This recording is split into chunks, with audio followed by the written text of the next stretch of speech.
Hello, everyone. This is Dr. J, and I have another episode for you today. Today, we're going to be talking about how to stop emotional eating. And the reason I want to talk about that is because, well, I love physical fitness, I love exercising, but we all know that, our physical fitness is just one aspect of our well being. There's also our mental fitness.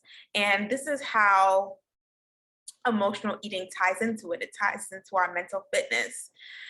And I want to talk about how to combat this emotional eating because if you're embarking on a new physical fitness routine and you're eating in a way where you're like eating your feelings, that's going to combat the effects of what your physical fitness provides for you. And then would be like you're working against yourself.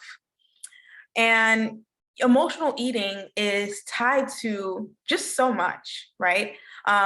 So much to us internally. So it's important to be cognizant of it and not just disregard it. So you practice or you combat emotional eating by practicing mindful eating. And you practice mindful eating by not doing what everybody else is doing.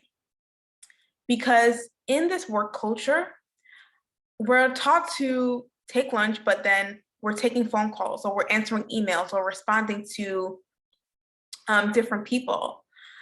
But I would advise you to take that time for yourself because as you take your time for yourselves, you can be more cognizant of the food choices that you're making because the food choices that you make also that actually says a lot about like how you feel. Because sometimes when we're feeling very stressed and irritable at work, we may opt for the food choices that will soothe us. And typically those are, refined sugars, cookies, all those sweet treats, right? And, those marketing people have a great way of getting to us because usually those things are by the cash register, right? When you're about to pay, right? And you're standing online ready to get your food and you're seeing like all these sugar ridden foods right next to the cash register. But in that moment, you're not being mindful of what you're doing. You're doing it because you're thinking that this is going to pacify these feelings of stress and irritability that I feel. And you're neglecting to confront them head on. It's like a Band-Aid. And what happens is we neglect to face the problem head on. We're creating a Band-Aid that ends up making us sicker and ends up causing us to neglect ourselves even further. So another thing that I would advise you to do is, when you're making those food choices, also be mindful of the impact that the food has on you. It's being mindful of how the food impacts your mind, how it impacts your body, how does it impact your spirit. All that takes a part into mindful eating. Because if we eat something, it's just like, oh, that does not make me feel good. Then you're aware of it and you can avoid eating that in the future, right? Sometimes you don't think about how there are some foods that deplete our energy. It's like, ooh, I ate that and I just feel more tired and I don't feel like my normal self. All right. Instead of just like rushing through food in the midst of answering your emails and all the phone calls that you're getting and all the fires that you're putting out at work, it's actually, thinking through and processing how like the impact that the food has on your body. And if you're a person who likes to eat alone, then that's part of the mindful eating. It's also thinking about, all right, well, what type of environment that would I want to create when I am eating?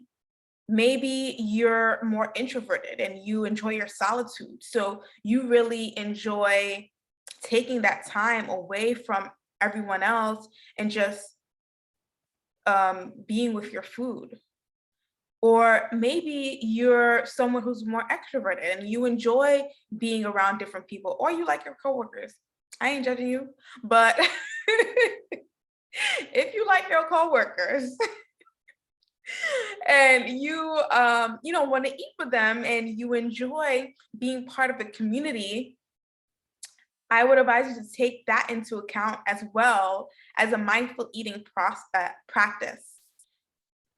And so really, you know, mindful eating is not doing what everybody else is doing.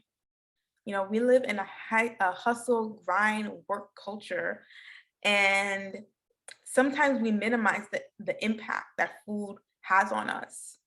And that causes us to not think about and remove intentionality from our food choices.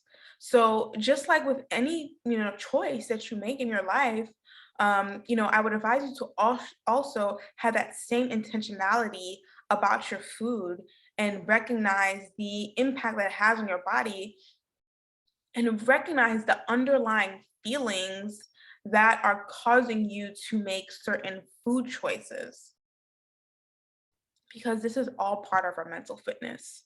It's not just your physical fitness, it's your mental fitness as well. So yeah, I advise you to just not follow the crowd and think about the food choices that is going to make you become your best self. And it's actually thinking it through, processing it through, and becoming very intentional. So I would invite you, if you're a busy professional woman who has family histories of chronic disease, such as type 2 diabetes, hypertension, cardiovascular disease, and you even may have family members who died of complications from these diseases, and you're at a point right now where that you're scared of inheriting these diseases, but you process your fear by neglecting your own health and fitness. If that is you, I invite you to schedule a call with me on my Calendly link. The link will be in my bio, where we can have a 30-minute discovery call, and I can find out, you know, where you're feeling stuck and how I could possibly help you. I am also on Instagram, and you can find me there at MedFitDO. That's MEDFITDO. All right, well, I hope this blesses you. Have a fantastic day. Bye.